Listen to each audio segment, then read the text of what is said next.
Hi guys, I'm Shmee, hello and welcome back to the channel where you join me at the 2022 Goodwood Festival of Speed, today in the first glance paddock with this, the Lucid Air. Now I'm going to show you a ride up the hill climb with none other than Mr. Ben Collins, the original Stig from Top Gear, and believe me, we're going to be catching up with whatever is in front of us. The Lucid Air boasts over 1100 horsepower in a car with some remarkable technology. We'll have a quick walk around to take in a little bit about it. The car is here at the Goodwood Festival of Speed ahead of a launch in the United Kingdom, but we're going to have an opportunity today to have some fun with this. Full send, flat out, big style up the Goodwood Festival of Speed hill climb. Before we rewind back for the run up the hill climb, let me take you on a quick tour of this particular car, the Lucid Air Grand Touring Performance. This is the model with the twin electric motors, which are tiny, and there are some great examples of the technology we'll have a look at just over here. It has a total output of 1,111 brake horsepower, 828 kilowatts, or 1,126 metric horsepower, with 1,390 newton meters of torque. There's effectively one very little motor up front, one in the rear, and it can do 0 to 62 miles an hour, 100 kilometers an hour in only 2.4 seconds. The Lucid Air, in terms of its size, is about the same as that of the Porsche Taycan, for example, but due to the way everything is packaged, all of the tiny components that are used, there is significantly more space both in the rear sections but also for the luggage and the storage areas as well. This is the flagship, you could say, the highest output at this time, but it would potentially be possible to put in a third motor. It's ahead of the launch here in the UK. The Lucid Air model started deliveries last year in the US, some European markets and other locations as well. But I want to show you some of this tech because it is quite remarkable. Now, what we're looking at here is the motor with the inverter. There are two of these, one up front of the front axle, one for the rear axle. This tiny package is half the size of that found in other equivalents, let's say in the Tesla Model S, for example, but also twice as powerful. 670 horsepower, over 500 kilowatts per motor. That's quite remarkable, and in fact we've got some examples of some of the other systems as well, like the cells for the battery. The car, as the spec we have it, has 118 kilowatt hours in total. There's also a configuration with 112 kilowatt hours. The batteries and the cells are placed all throughout the floor to keep the weight as low as possible, but also just other technology that they've brought through to this. The headlight system, for example, the very aerodynamic profile, the design of the shapes that you can see around. I'll show you a little bit of the inside, but we'll go through much more of this while we're out driving momentarily. Of course, the digital displays for the driver dashboard, folding screen in the center, the storage areas, all of the comfort, renewable materials, your electric seats, everything that you would expect. But crucially, lots of space, lots of storage, front and rear. You've got the frunk, you've also got your traditional boot, Lucid from California. So I think without any further ado, we should hop on board with Ben to go for the run in the Lucid Air to experience what it's all about. Here we are then. Yeah, welcome aboard. Thank you, it's good to be here. This is obviously all very new to me, but you've done a few runs up. Yes. With the car so far. Yeah. How are you finding it? I'm loving it. So it's very different to other electric cars I've driven because they're always very exciting to 60, but this one keeps going. Yeah. So I've never arrived at the first corner as quick as I have in this. It's 100 miles. I think it's 100. I can't look down because there's too much going on. It's very rapid. And Goodwood is not exactly the easiest place because that first corner is slightly off camber. You've got the bumps. Thanks for reminding me. Yeah, it is. Everything just to make it a little bit more challenging. I mean, we're in massive power here. The launch control off the line, I mean, it's just a bit over 2 seconds to 62 miles an hour, 100 kilometers an hour. It's probably going to be a wild ride. What are we in terms of driving mode settings? Yeah, there's 3 drive modes from smooth all the way up to sprint. So we're set in sprint, that's max power. It's a electric equivalent of 1,050 brake horsepower, which is nuts. So it's 2 motors that are sending that power to in a way like 4-wheel drive, so front and rear, and it can send up to 70% of that drive to the rear. So off the line, you get the full benefit of that, and then it's moderating that through the corner. I mean, that's the amazing thing, right, with different motors and systems. Obviously, I'm getting my first impression of being sat inside the car and how it feels and how it looks, and obviously you've got some lovely displays and everything that all integrates the technology in terms of the user experience, but it's all about the technology under the skin as well. And It's a lovely cabin, isn't it, with the glass going up over. I love this. This is pretty scenic. Not that I doubt we'll be looking up much, but on the way down we can enjoy it because we go through that tree-lined avenue, and it's really, you get to soak it up. Always beautiful. I'm just working out where my grab handles are because I know how this is going to be. As we're at the start line, we've got all the supercars and hypercars going out now. I'll be full helmet back on the. Me too. Headdress. So my hand will be down there just because I do a little trick with. To do the launching is dead easy. So once you're in sprint mode, all you do is you left foot brake, full power, and then go. You just drop the brake off. But you have to have the traction on for it so the car can work its systems and give you the max. So I just flick it into. I just take the traction out for the rest of the lap. You could ask me, but I'd probably get it wrong. Just in case you miss it. Well, you might just turn the aircon on. But so far it's worked, even with a gloved finger.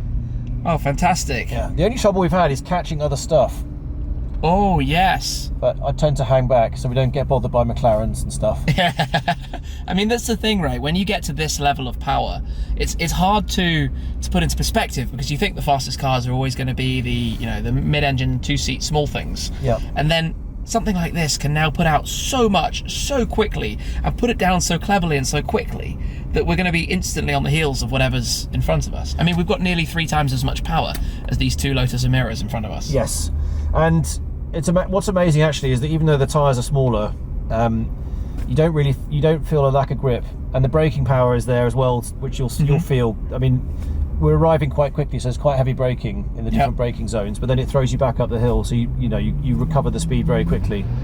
So yeah, it's definitely, the car's working very hard, but like you said, it's all quite concealed. So the aerodynamics it's just quite subtle, but the whole car is aerodynamic. All of it's working in sync basically. A lot of fun. I can believe it. Well, I don't really know exactly what I'm in for by way of an experience, but we shall find out in a moment. Definitely. Yeah. Well, you'll be surprised off the line, and then hopefully your mind will kind of adjust to the different G-forces that you get. But it's taken me a bit of time, and then now I feel quite acclimatized. Yeah. And thankfully we've got some dry tarmac, clear run. It likes the rain though. It does? Yeah. Flick the tail out nicely in the rain. Good to know. Yeah. Should have jumped in with you earlier then when it's pouring. Preferably not halfway through the run though, but we'll see. Yes, true. This batch, it's 65 cars. Yes, and I mean, we're sitting here, there's a Speedtail there, P1, the Yesco just went. The thing I love the most about Goodwood is, we're in the first glance batch. So we've got things like the Emiras, the new Ghost, just new models from manufacturers all going up. We follow behind the supercars and the hypercars.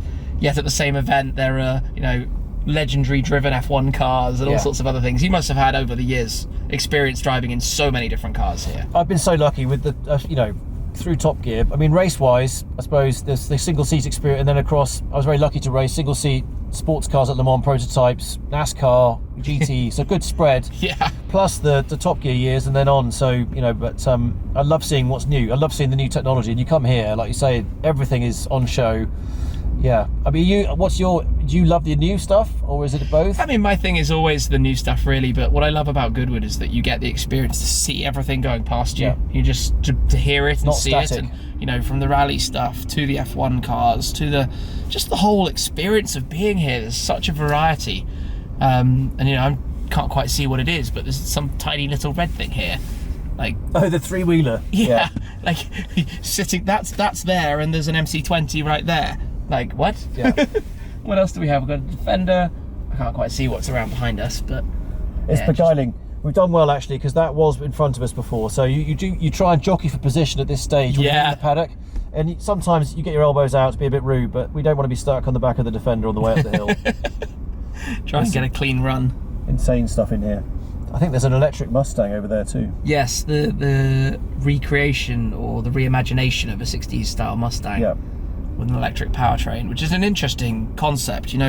Obviously there's a lot of pressure being put on the world to go electric and to do this and to take that resto mod idea but do it with a new modern day powertrain. Yeah. I know that it's certainly a contentious decision. It upsets a lot of people to see that, but also it's very innovative and embracing the future.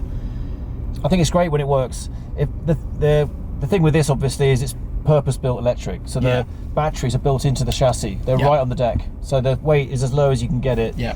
And then the other part of that is that is to have the polar inertia to get it to rotate. But hopefully you'll feel that. The difference between this and a lot of other EVs I've driven is there's compliance in the suspension. So you can get the weight transfer to hook it into the corners. Okay. And that is definitely different. Okay, well I look forward to seeing what that's like. Exactly, yeah. From this side of the car. Some work. Aston Valkyrie just goes past. It's Casual. Madness. Yeah. There are so many cars in this group. Yes, it's mad. And bikes. 65 cars and 15 bikes. We're rolling up towards the start line. Yep. So, this is going to be fun. I'm sure they need to do the last minute checks of wristbands and everything, and long sleeves and all the things that you need. I feel like the amount of marshals checking the amount of different things, it's like, what have we done wrong?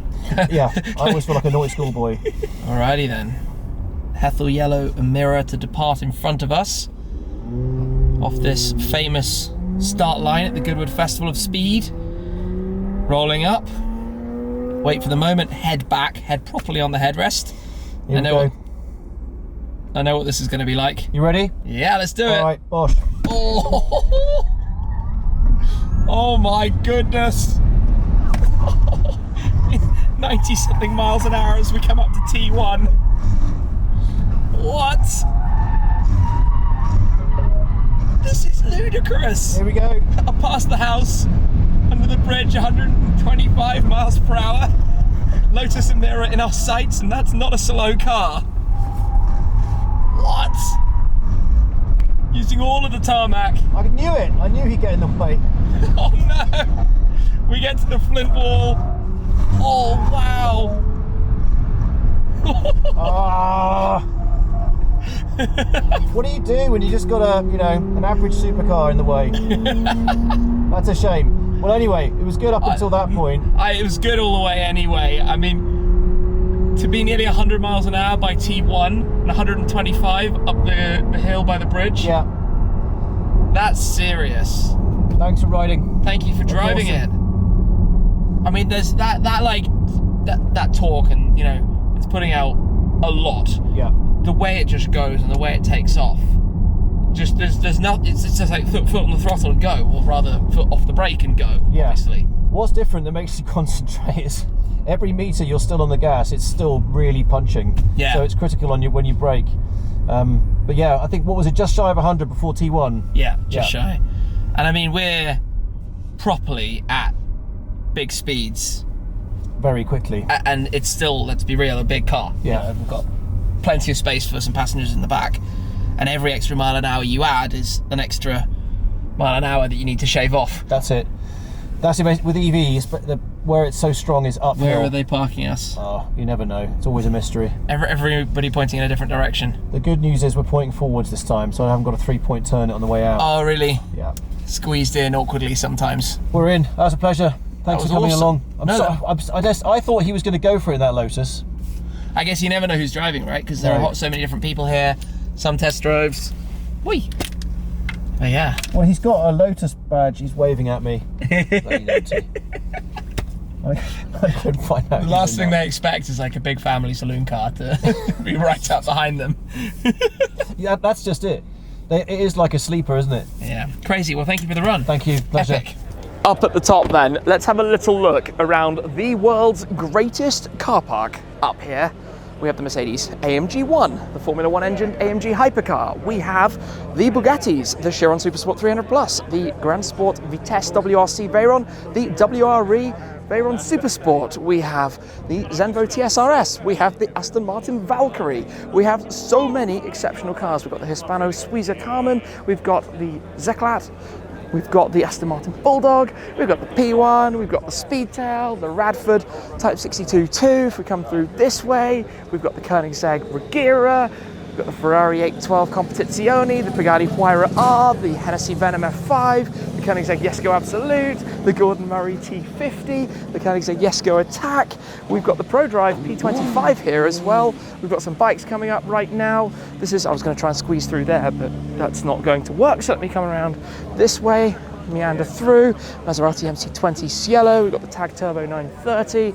We've got the Rimac Nevera. We've got the Lanzanti P1 GTR with the longer tail. We've got a lot of fantastic cars, and I'm trying to squeeze my way through this amazing paddock to see what we can see and find around all of this. It's just breathtaking. The mixture of models and technology and things that are all around us. The Aston V12 Speedster, Lambos, Ferraris, and we've got the first glance batch with all the different models as well, like the McLaren Artura just here. We've got the Polestar, we've got the AMG GT4 63S E-Performance, 800 plus horsepower. We've got the Polestar, I think 5 there, the prototype car. We've got Land Rovers, Range Rovers. Come through, squeeze through. We've got a new edition of the Alpine A110S. All the bikes lined up at the back. Yeah, the Rivian just there as well. And we've got the Lucid Air from California here in the afternoon sunshine. The car in which I have ridden and been quite remarkably impressed by. The way that thing moved up the hill there was very, very impressive to see. In fact, let me just try and squeeze around. We've got the little Emira in the same colour as my inbound car as well. We've got limited space around here, the GT Track Series AMG. Yes, it's all a bit of a squeeze, all very tight-fitting around here, but in a moment we will be jumping back inside the Lucid Air for the drive back to base. And that is the new Porsche 963 that's just been revealed and rolling on in at the back of the pack. Stepped out, had to get that, although can't see much of it, I'm sorry for that. But yes, just debut here. Right, let's climb back in here, ready to continue onwards. Off we go. GT3, E-Performance GT4 door, DBX 707. Some very nice cars in this paddock. Hurricane STO. Various course cars, safety cars, and even prototypes and concepts. Polestar 5 in front of us. Such an unusual mix. Now we enjoy the gentle drive down. Looking through up at the trees, yeah, like you said It's earlier. cool. It's so cool, this bit. Yeah. Lovely gentle cruise. Thanking the marshals as we go. Just taking in a bit more of the car and some of the details. Back into regen, stick it back in smooth. Oh, that's fun. Okay, so the different driving modes: Yeah. smooth, swift, and sprint. Quite fun naming structure, Yeah, as opposed to normal sport and track or something. that's it. So these three, so they'll the damping will get stiffer as you get up to sprint, and in sprint mode you get maximum power output. So 1050. In other modes it's more gentle, so you don't get as quick a response off the throttle, but still.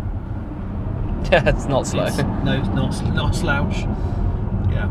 Yeah, I mean that's ultimately the best, because if you're in a normal combustion engine car and you go full throttle, you're using a little bit more fuel than normal. Yep. But if you're using 1,000 horsepower off the line everywhere you go, your battery is depleting fast. Yeah.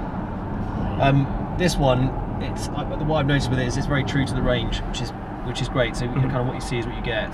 446 is the range in miles. But yeah, the damping's clever, and the car's got various monitors on it to adjust itself as it's driving. So 500 times a second, it can adjust the suspension setting. So it's very, very responsive and very quickly responsive. Yeah. So in that sprint mode, it's working quite hard, and maybe you noticed it before we got blocked.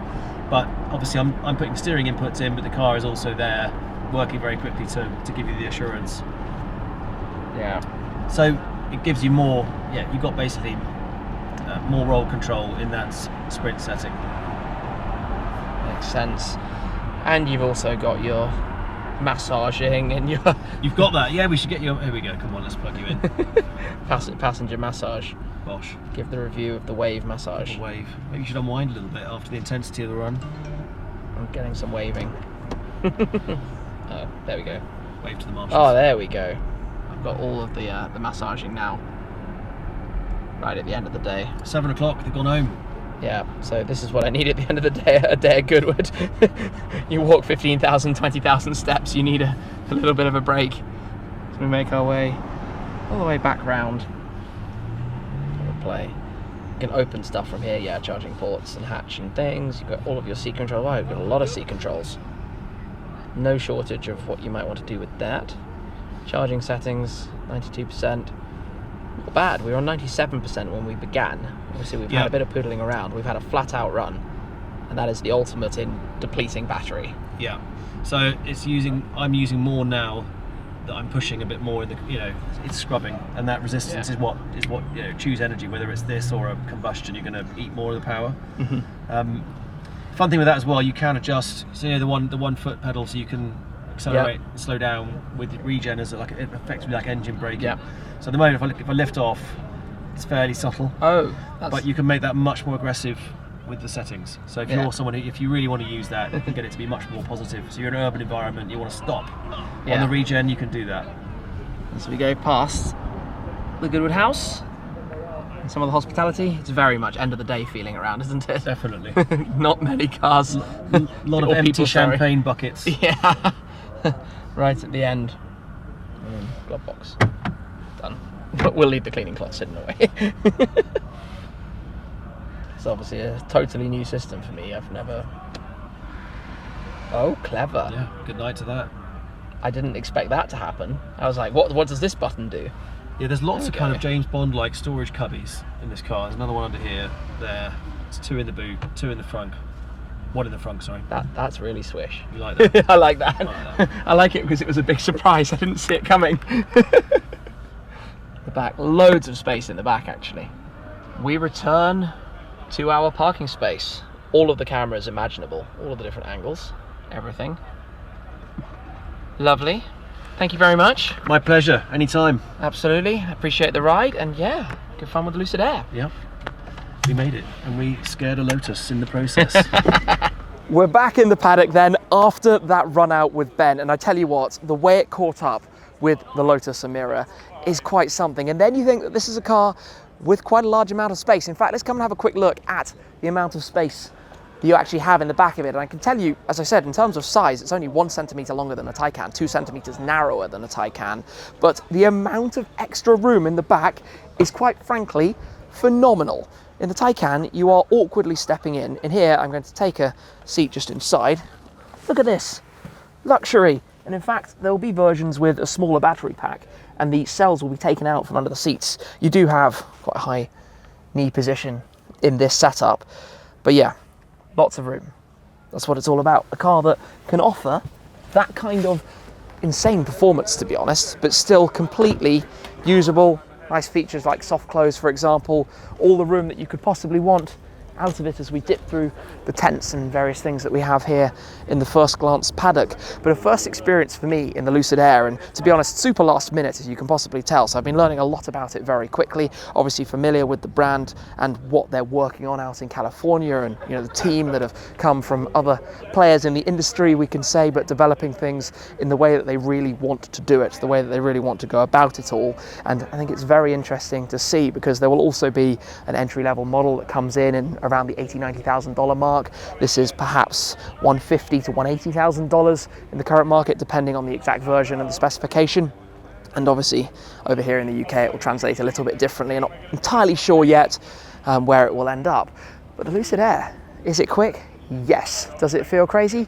When Ben's at the wheel, it sure does. And I'm sure it'll be equally comfortable to go out and drive, or rather very comfortable to go out and drive. So hopefully I'll get a first drive opportunity at some point down the line with the Lucid Air. But for today, with the Grand Touring Performance model, it's certainly been quite impressive up the Goodwood Festival of Speed Hillclimb. So that's it for this time. Thank you very much for watching as always. Thank you to Ben, thank you to the team at Lucid for making it possible, as I said, last minute to jump on board for the run up the hill to see what the Lucid Air is all about. That's it for now though. Thanks for watching as always. Your support is hugely appreciated.